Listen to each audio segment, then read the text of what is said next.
తెలంగాణ కొరకు ఎందుకు కొట్లాడినాం? ప్రాణ త్యాగాలు చేసి ఎందుకు తెచ్చుకున్నాం తెలంగాణ? మన నీళ్ళ వాటా మనకు గాకుండా పోతున్నదనే కదా. మన పంటలు ఎండబెట్టి ఆంధ్రాల పంటలను వండేటట్టు చేస్తున్నారనే కదా తెగవాడి కొట్లాడి తెచ్చుకున్నది తెలంగాణను. 3 పంటలు ఆంధ్రాకు, మునుగుడు తంటాలు మనకు అని ఆంధ్ర అన్యాయాల మీద పాటలు రాసుకొని వాడింది ఎందుకు? మన వాట మనకు వచ్చేదానికే కదా. కానీ తెచ్చుకున్న తెలంగాణలో వెనకటి రోజులే మళ్ళా వచ్చినట్టు అనిపిస్తున్నది.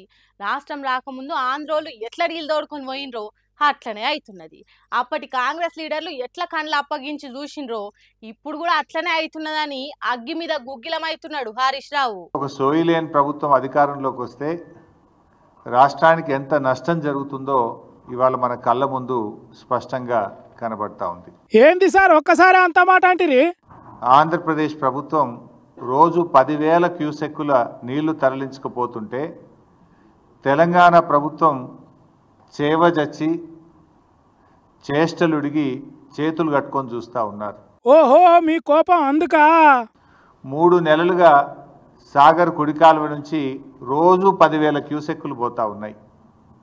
మరి ముఖ్యమంత్రి గారు, నీటిపారుదల శాఖ మంత్రి గారు బెల్లం కొట్టిన రాయిలాగా చలనం లేకుండా ఎందుకు పడి ఉన్నారు? అవును సార్, అడగాల్సి ఉండే. అడ్డగోలుగా అన్యాయంగా నీళ్లు తీసుకుపోతుంటే కట్టె పట్టుకొని కావాలి ఉండాల్సింది. తాత్కాలిక ఒప్పందం ప్రకారంగా ఆంధ్రప్రదేశ్ వాటా 512 టీఎంసీలు, కానీ ఇప్పటికే ఆంధ్రప్రదేశ్ 657 టీఎంసీలు తీసుకుపోయింది. అబ్బబ్బబ్బబ్బబ్బా, 512 ఎక్కడా, 677 టీఎంసీలు ఎక్కడా? ఇది మీ చేతగాంతనం వల్ల, మీ నిర్లక్ష్యం వల్ల రేపు తెలంగాణకు పెద్ద దెబ్బ తగిలే ప్రమాదం ఉన్నది. అవు, నీళ్లు రాకుంటే పంటలు ఎండిపోతాయి, మన రైతులే ఆగమవుతారు. 666లో 657 టీఎంసీలు వాడింది. ఇక ఆంధ్రప్రదేశ్కు ఉన్న హక్కు ఎంత? ఇంకా 9, కేవలం 9 టీఎంసీలే. కానీ ఇవాళ కూడా సాగర్ కుడి కాలువలో 10,000 క్యూసెక్కులు పోతున్నాయి, ముచ్చమరిలో పోతున్నాయి, పోతిరెడ్డిపాడులో పోతున్నాయి. మరి నీకేం కావాలి రేపు తెలంగాణకి? ఎట్లా? అట్లనే చూసుకుంటా ఉంటే ఆగం కథే సార్. నీకు రావాల్సింది 123, ఆంధ్రప్రదేశ్కు రావాల్సింది 9, మొత్తం కలిసి రావాల్సింది 133. ఇప్పుడు ఉన్నది ఎంత అంటే 100. మరి ఇప్పుడు నష్టం ఎవరికి? ఈ 100లో వాడు ఇంకా తరలిస్తూనే ఉన్నాడు, బంద్ పెట్టాలి కదా. ఈ 100లో కూడా ఆంధ్రప్రదేశ్ తీసుకుపోతూనే ఉన్నది ఇంకా.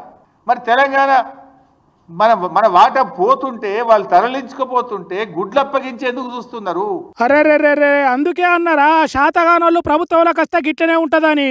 నాగార్జున సాగర్ ఎడమకాలం కింద ఇప్పుడు పంట వేసుకొని కాంగ్రెస్ సర్కారు రైతు భరోసా ఇవ్వకుండా రైతన్నలే ఆశల కొద్దీ పంటలు వండుతాయని నాట్లు పెట్టుకున్నారు, ఇత్తనాలు వేసుకున్నారట. ఇప్పటికైనా కళ్ళు తెరవండి. రైతుల పంటలు కాపాడాలంటే తక్షణమే కేంద్ర ప్రభుత్వం మీద ఒత్తిడి తేవాలి. ఆంధ్రప్రదేశ్కు నీటి వాడకాన్ని బంద్ చేయించాలి. అంతే, అట్లయితేనే మన రైతుల పంటలు పండుతాయి, లేకుంటే ఎండిపోతాయి. కాబట్టి కళ్ళు తెరవుర్రి అంటున్నాడు.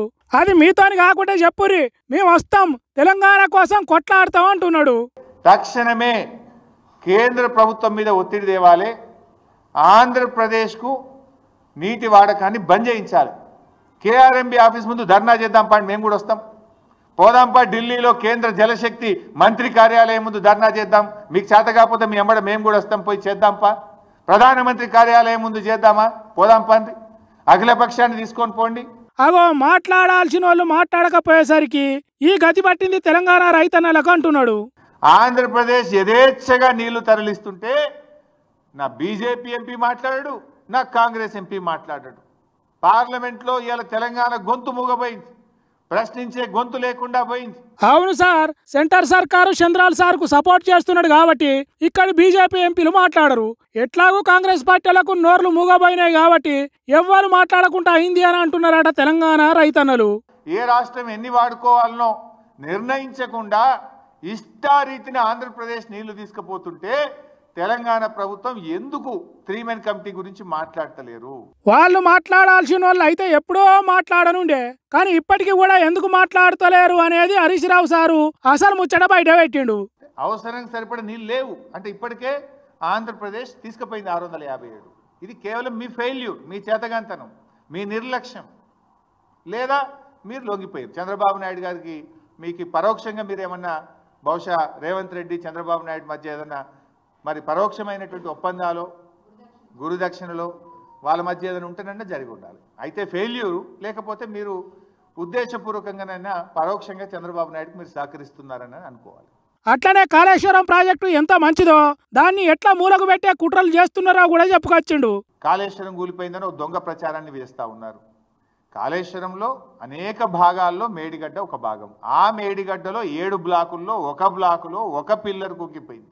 ఇటు ఉన్న ప్రాజెక్టులల్లో నీళ్లు ఆంధ్రాలు తీసుకుపోకుండా ఆపే పనులు చేస్తలేదు. అసలు ప్రభుత్వం అనేది ఉన్నట్టా లేనట్టా అని గట్టిగానే అరుచుకున్నాడు. తెలంగాణ ప్రజల కోసం కొట్లాటకు సిద్ధం, మీతోని ఎక్కడికంటే అక్కడికి వస్తాం, అంతేగాని ఏం మాట్లాడకుండా అన్యాయం జరుగుతుంటే అడగకుండా ఉంటే తెలంగాణకే మంచిది కాదన్నట్టు సర్కారుకు సురుకులు పెట్టిండు హరీష్ రావు సారు. మరి ఇప్పటికైనా మొద్దు నిద్ర ఇడిచి నీళ్లు మలుపుకునే పనేమన్నా చేస్తుందో కాంగ్రెస్ సర్కార్ అనేది చూడాలి.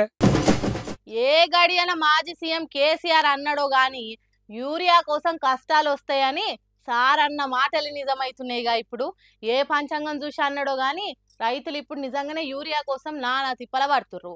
అసలు సర్కారు ఏ తొవ్వల పోతుందో గాని రైతన్నలకు ఏం గోసలివి పాపం. వాళ్ళ బాధనైతే చూడ ఘోరం ఉందంటే నమ్ముర్రి.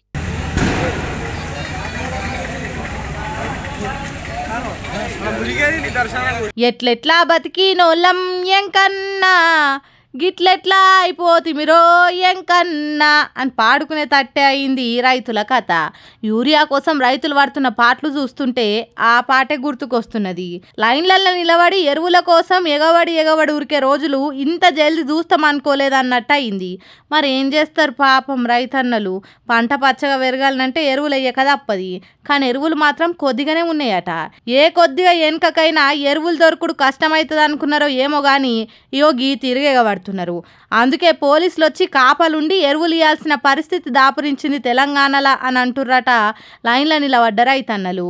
మహబూబాబాద్ జిల్లా నరసింహపేట మండల సెంటర్లున్న యూరియా ఇచ్చే PACS ఆఫీస్లో జరుగుతున్న యూరియా లొల్లిది. ఇంతసేపు లైన్లు ఉన్న రైతులకు సరిపోని ఎరువులు ఇస్తున్నారా అంటే అది లేదు.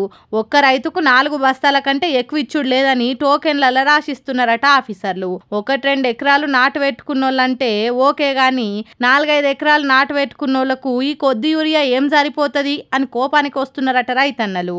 ఎప్పుడంటే అప్పుడు ఎంత అంటే అంత యూరియా తీసుకునే కాలం నుంచి ఇట్లా తిప్పల పడే కాలానికి వచ్చితిమి కదరా దేవుడా అని మాట్లాడుకుంటున్నారట.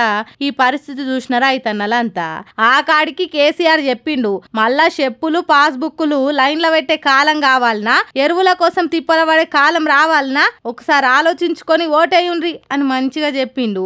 అయినా మనం ఇనలేదు అని మాట్లాడుకుంటున్నారట.